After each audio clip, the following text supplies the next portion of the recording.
Malheur aux fils rebelles, oracle du Seigneur, qui font un projet, mais sans moi, qui concluent un traité, mais sans mon esprit, accumulant ainsi péché sur péché. Ils descendent en Égypte, sans m'avoir consulté, pour trouver refuge auprès de Pharaon, pour s'abriter à l'ombre de l'Égypte. Mais le refuge de Pharaon sera votre honte, et l'abri que vous cherchez à l'ombre de l'Égypte sera votre confusion.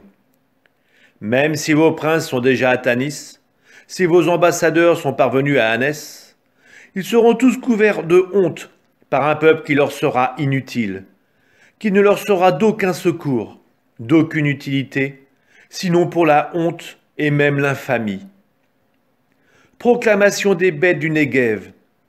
Au pays de la détresse et de l'angoisse, de la lionne et du lion rugissant, de la vipère et du dragon volant, ils transportent sur le dos des ânes leurs richesses, et leurs trésors sur la bosse des chameaux vers un peuple qui leur sera inutile. L'Égypte, dont le secours n'est que vide et vent, c'est pourquoi je l'ai nommé Rahab la paresse. Maintenant, viens, écris ceci pour eux sur une tablette, inscris-le sur un document, et que ce soit dans l'avenir un témoignage à tout jamais. C'est un peuple rebelle, ce sont des fils menteurs, des fils qui n'acceptent pas d'écouter la loi du Seigneur, eux qui disent aux voyants, ne voyez pas, et aux prophètes, ne prophétisez pas pour nous des choses vraies, dites-nous des choses agréables, prophétisez des chimères. Quittez donc le chemin, écartez-vous de la route. Laissez-nous tranquilles avec le Dieu saint d'Israël. Mais voici ce qu'il déclare, le Saint d'Israël. Vous avez rejeté ce que j'ai dit. Vous avez mis votre confiance dans la violence et la ruse, et vous en avez fait votre appui. Ce péché-là sera pour vous comme une lézarde qui se creuse. Un renflement apparaît sur une haute muraille. Elle s'effondre brusquement d'un seul coup. Elle s'effondre comme une poterie que l'on brise sans ménagement. Impossible de trouver dans ces débris un tesson pour prendre du feu dans le foyer ou puiser de l'eau à la citerne. Le Seigneur, le Dieu saint d'Israël, avait parlé ainsi. Par la conversion et le calme, vous serez sauvés. Dans la tranquillité, dans la confiance sera votre force. Mais vous n'avez pas accepté. Vous avez dit, pas du tout. Nous fuirons à cheval. Eh bien oui, vous fuirez. Vous avez dit encore, nos chars sont rapides. Eh bien rapides seront vos poursuivants. Vous serez 1 millier sous la menace d'un seul, et sous la menace de 5, vous prendrez la fuite. Il ne restera de vous qu'un mât au sommet de la montagne, un étendard sur la hauteur. Cependant, le Seigneur attend de vous faire grâce. Il se dressera pour vous montrer sa tendresse, car le Seigneur est le Dieu juste. Heureux tous ceux qui l'attendent. Peuple de Sion, toi qui habites Jérusalem, tu ne pleureras jamais plus. À l'appel de ton cri, le Seigneur te fera grâce. Dès qu'il t'aura entendu, il te répondra. Le Seigneur te donnera du pain dans la détresse et de l'eau dans l'épreuve.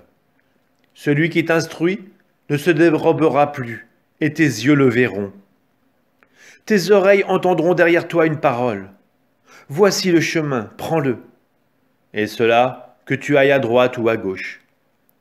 Tu déclareras impur le plaquage d'argent de tes statues et le revêtement d'or de tes idoles de métal.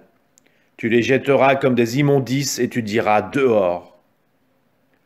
Le Seigneur te donnera la pluie pour la semence que tu auras jetée en terre, et le pain que produira la terre sera riche et nourrissant.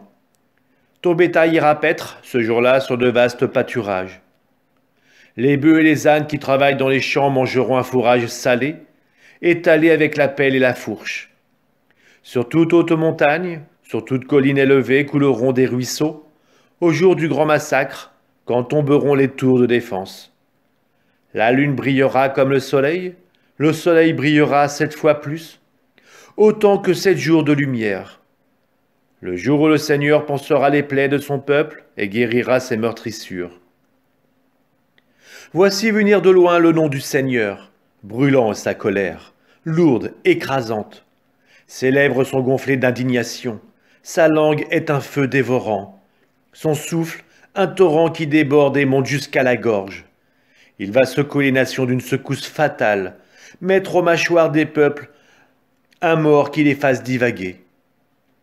Alors vous pourrez chanter comme dans la nuit où l'on célèbre la fête avec la joie au cœur, comme on va au son des flûtes, à la montagne du Seigneur, vers le rocher d'Israël. Et le Seigneur fera entendre sa voix majestueuse.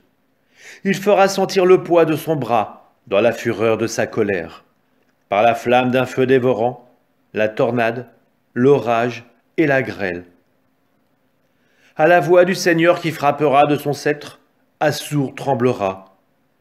Chaque coup de bâton sera un châtiment que le Seigneur lui assènera au son des tambourins et des cithars. Par le geste de sa main, il les combattra.